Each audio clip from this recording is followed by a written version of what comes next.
Once considered the clear-cut prize of the Phillies offseason, Jesus Luzardo has hit a bit of trouble with this Phillies team. Is the level of concern to the point where we should be having some difficult conversations about the postseason outlook, or should we take a couple deep breaths and count on Zeus strapping back up for the second half of the year? I want to discuss on exactly what is going wrong with Luzardo there, why I do think this changed the equation pretty notably from the Phillies' perspective, and how there could be some difficult conversations down the stretch here. Now, I will preface it before I dive into this that as of dropping this video, I was preparing to record this going into or during last night's game, which obviously turned out to be a blowout victory in the Phillies' favor, and Luzardo settled in, pitched just fine, retired his last 11 consecutive hitters there, and looked like himself again. But what jumped out to me during that middle point of that game was once again the issues from the stretch. And the reason that I brought that video or that topic to the equation here is this thought from Anthony Sanfilippo right here, who's of course in the press box with our guy Luke Arcani, and he tweets out, Jesus Luzardo struggles out of the stretch continue.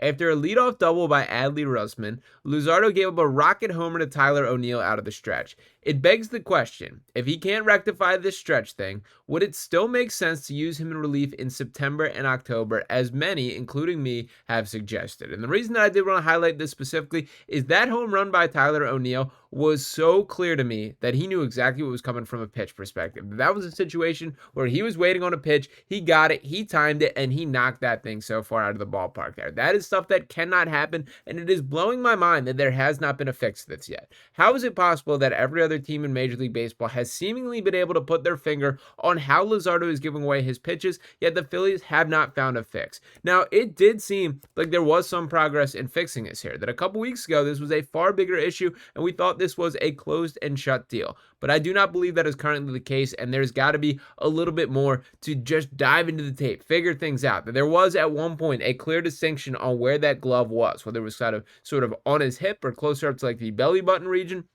You could get a tell for what pitch was coming.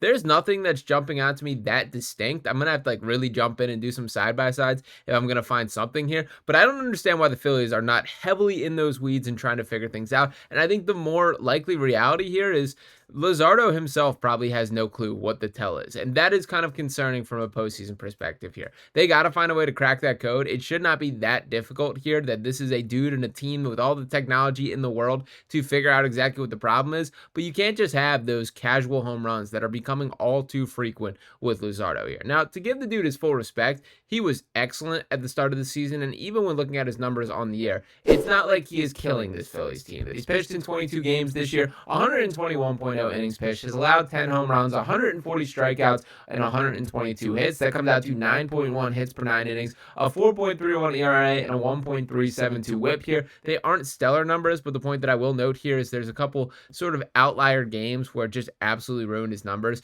His one where I believe he let up 12 earned runs is I think when he was officially pulled. I want to say this was against the Brewers, if my memory is correct here. His first time truly unraveling here, that was one where I was mad that Topper did not get him out of that game earlier, and he went from having an ERA sub 2 to up in the 4s or right near the 4s just in that game directly there. That's tough from a statistical standpoint. That was fringe Cy Young candidate type numbers to a guy that is just like your average starter, is sort of how that game turned the tides from him. Now, the reason that I bring this to the entire equation here is obviously the playoffs are beginning to drift further or closer on the horizon here. The biggest factor that I think impacts the trajectory of Jesus Luzardo is another player on this Phillies roster, and that being Aaron Nola here. Now, Nola is a guy that has been away from this team quite some time. We are beginning to see a bit of progress here, that we have this tweet coming on August 1st from Minor League Baseball saying, hey, we remember this guy.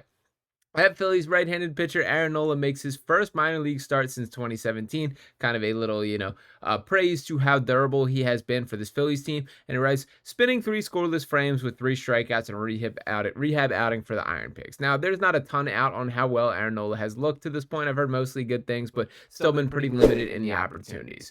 Reflecting on how he looked like at the start of the season here, this guy in his 9 games pitched just 49.2 innings, gave up 11 home runs, struck out just 50, 52 while allowing 59 hits here. Those numbers come out to 10.7 hits per 9 innings, 6.16 ERA, a 1.510 whip. That is not what you hope to see from Aaron Nola or really any pitcher on this Phillies roster. And at 32 years old, with a ton of miles on his body to this point, there is a part of me that is concerned here. Now, I do think the more likely outcome is Aaron Nola settles in at least close to the version of himself that he's proven to be, that this is a guy that I think is underrated by the vast majority of the fan base, that does not give enough credit to this dude who eats innings at a level that is rare in today's Major League Baseball. But Aaron Nola is a guy who's going to pretty regularly get 200 innings. Obviously, this is not going to be a year where that is the case because of this injury situation, but if he returns fully healthy with a little bit more life in his arms, that is something that's very encouraging to me.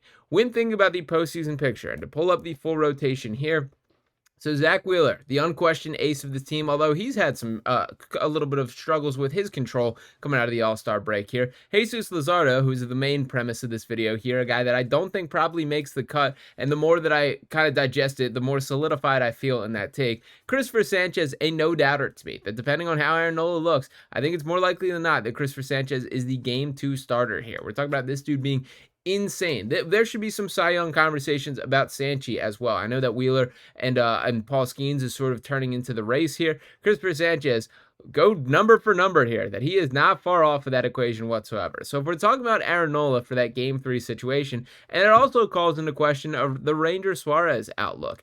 I do think going bar for bar, player for player right now, I trust Ranger Suarez more than I trust Jesus Luzardo from a postseason perspective in a significant capacity. Now, the pushback or the double-edged sword of this is I trust Ranger in either the starter or bullpen role in a way that I don't feel confident in Luzardo being that guy. Now, I did want to pull up this sort of postseason roster prediction from our guy, Phillies Tailgate here, and I thought it was really interesting, the roster that he put together. So the starters that I kind of talked through right there, Zack Wheeler, Christopher Sanchez, Ranger Suarez, and Aaron Nola. I think I'm in agreement there, that I think those are the four that they will roll with and probably the order that things go down. Nola is still the wild card. We'll see how ultimately he looks. I could certainly see him being plugged back into the Game 2 starter, as has been the case throughout the most of his career here, that he's been the secondary punch to Zack Wheeler there, or I could see a world where they do keep expectations a bit tempered, try and limit those opportunities a bit if he's not fully clicking.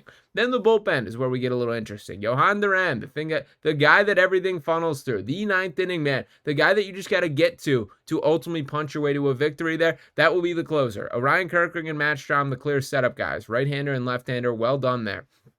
David Robinson, hitting 94 in the minors right now, starting to work himself up. The Phillies say they're encouraged by his progress there.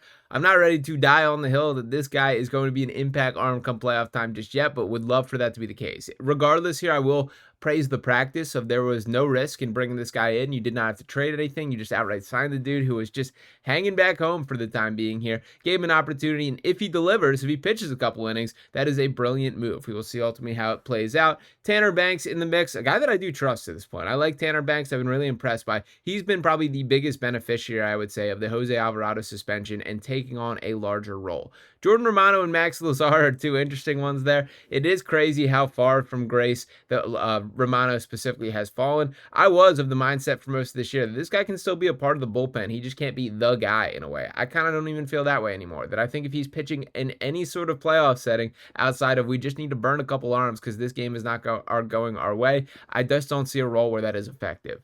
This has Luzardo plugged into the bullpen role right there, right at the bottom of the list with Andrew Painter underneath them, and that is where I wanted to make a point as well. I'm very confused on what the trajectory for Andrew Painter is to this point. All we've heard since the offseason is that this guy's going to call up in July-ish. Well, we're in August. We've got no news of Andrew Painter joining this roster, this rotation, and frankly, I don't see the pathway to him having a role. I believe in Andrew Painter as a prospect. He has not exactly been lighting it up in the minors in a way that I do think the Phillies expected and hoped to be the case there, and I don't believe that it would be fair to him to expect this guy to be an impact arm in a playoff setting based on the expectations of this current Phillies team. I do wonder if maybe the best outcome is just to play the long game here. I understand that it is a bit frustrating, and I'm sure it will be for Painter directly, but maybe this is not the year that you pull him up and force it. Maybe we have that conversation next year. So there are still several conversations and sticking points we got to get through. Ranger Suarez is going to be a free agent. Well, what is the entire rotation looking like next year? Maybe that is the way that you do go about it.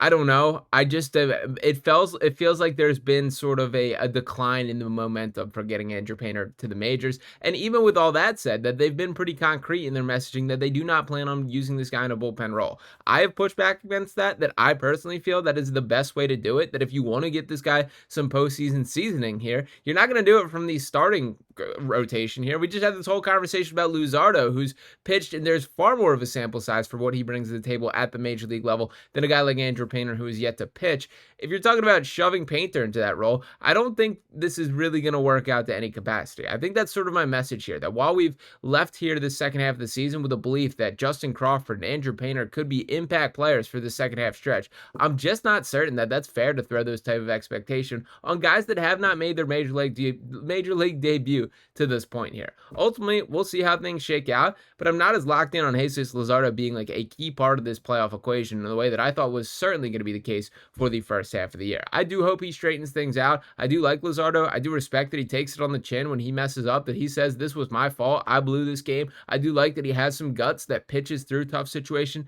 that he is not a guy that fully unravels to the extent of he does not mentally have it. He battles through and will continue to compete and gets through some tough stretches there. I'll be rooting for the guy. I will be liking the guy. I do hope that he puts all the pieces together, but I'm not feeling super confident that that is going to be the case. Again, he did settle in tonight and do want to give him that credit, but we are still talking about the Baltimore Orioles to an extent. I know they're not an awful baseball team. They're fine. They're in the mix. They should be better than they are, to be perfectly honest, but nonetheless, did just want to leave with that message here of Luzardo. I do think that there's a bit of pressure on how he looks for the second half of the season to what his postseason role will ultimately be. But let me know if you guys agree or your thought process, that if you're in the driver's seat of making that decision right now, you're Rob Thomson, you're Dave Dombrowski, and you're discussing what is the postseason roster there, what do you do with Jesus Luzardo? Drop those comments below. Appreciate each one of you guys tuning in this video as always. If you have not already, make sure you smash that subscribe button. Drop a like on this video here. I'll be back talking to you next time right here on Phillies Digest. Peace.